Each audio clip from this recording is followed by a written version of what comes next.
Сегодня мы разберем 338 главу манги Черного Клевера, где мы немного ближе ознакомимся со страной Солнца, увидим, какую магию используют люди этих земель, а также познакомимся с младшей сестрой Ями Сукихира. Ну и самое главное, нам намекнут на то, как именно будут тренировать Астера. Здорово, ребятки анимешники, у микрофона Зик. А вот ребята, которые оставили свой коммент под прошлым роликом. Ну а мы начинаем.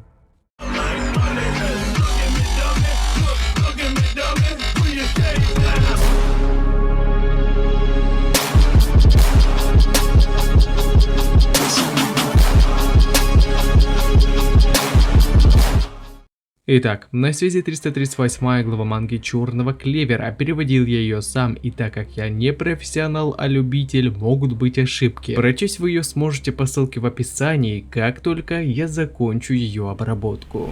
Будучи шокированным от происходящего, так как Асте только в конце душевного диалога дошло, что его занесло в страну восходящего солнца. И при таком раскладе он не понимал, как ему добраться домой, поскольку это место находится очень далеко от королевства Клевер. Но думаю, это не самая важная проблема в мире, где есть магия, в том числе пространственная. То есть про это действительно можно думать в самую последнюю очередь. А сейчас лучше размышлять о том, как ему одолеть Люциуса. И подобное, скорее всего, понимал и Руя, успокаивая гостя тем, что из информации, которую он получил с помощью своего глаза, Люциус не показался ему тем парнем, который будет вот так вот в торопях действовать в ближайшее время. Это как намек, чтобы сосредоточить внимание главного героя на тренировках, чтобы его возвращение на родину было хоть чуточку продуктивным, и у него появился шанс одолеть Люциуса. Но перед тем, как мы продолжим, небольшая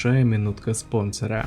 Анизон – проект для просмотра ваших любимых аниме. Сайт оснащен интуитивно понятным интерфейсом, а благодаря фильтру вы сможете быстро отсортировать аниме по жанрам и ознакомиться с каким-то новым тайтлом. Присутствует также и система рейтингов, которая покажет вам лояльность аудитории к выбранному аниме. Ну а во вкладке расписания вы сможете быстро и удобно узнать дату выхода желаемого ангоинга. Смотреть тайтлы вы сможете в HD качестве, при том, что с той озвучкой, которая вам больше всего нравится. А еще пользователям доступны собственные списки для сохранения тайтла в определенные вкладки. Анизон. Смотри аниме просто и бесплатно.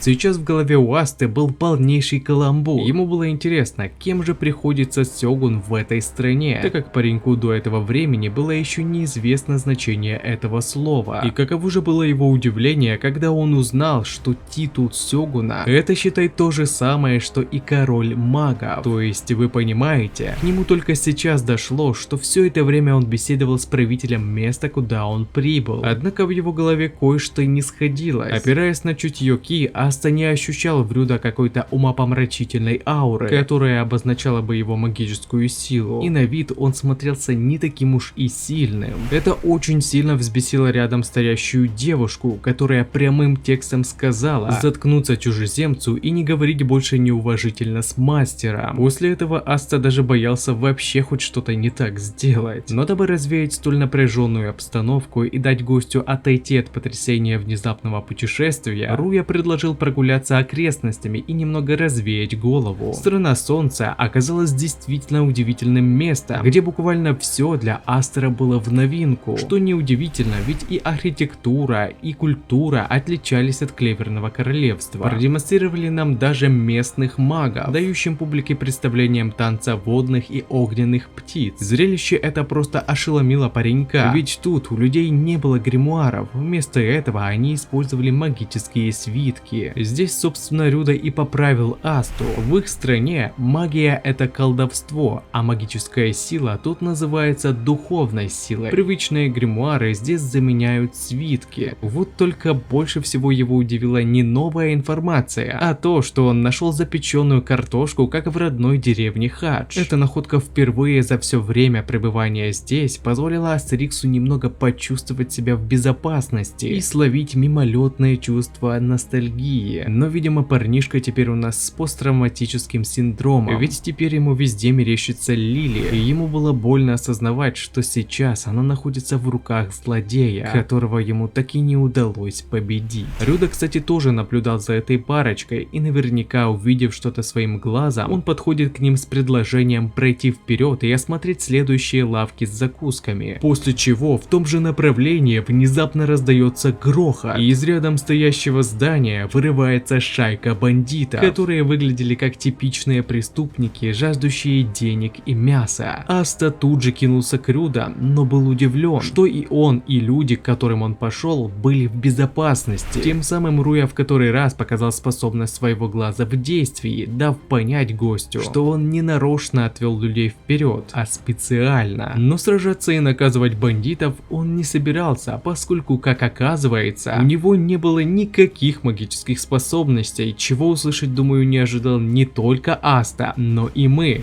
Выходит, что Сёгун Страны Солнца достаточно сильно похож на Асту, ведь если верить его словам, что у него нет никаких магических способностей, а значит и духовной силы нет, ибо он сам сравнял ее с магической силой ранее. Выходит, что Астер уже не такой уж и уникальный. Мне теперь аж интересно стало, что у него с правым глазом. Будет смешно, если он демонический, как и антимагическая рука паренька, а это очень даже вероятно, поскольку раз уж он осведомлен о дьяволах, тогда и шанс того, что у него под повязкой демонический глаз, в разы повышается. На защиту Рюда становится та самая девушка-телохранитель, от вида которой бандиты ни капельки не шелохнулись. Даже наоборот, посчитали Рую жалким, раз уж на его защиту встала девушка. Однако стражнице были неприятны подобные высказывания в сторону ее господина, так что, входя в концентрацию, невероятно усилив мышцы своего тела и приняв стойку, она в один миг и с огромной силой впечатывает всех мерзавцев в стену, заставив Асту аж обомлеть от страха, ибо, по словам паренька, в тот момент ее ки приумножилась в 10 раз, а с уничтожением противника народ воскликнул: «Так держать 7 жезлов дракона, Ями Дано, ты молодец!» И тут обомлел не только Аста, но и я, ибо оказывается, эта девушка была младшей сестрой Ями Сукихира, и зовут ее Ичико. А самое удивительное, что раз уж ее зовут Ичико, а народ восхвалял как Ями, получается,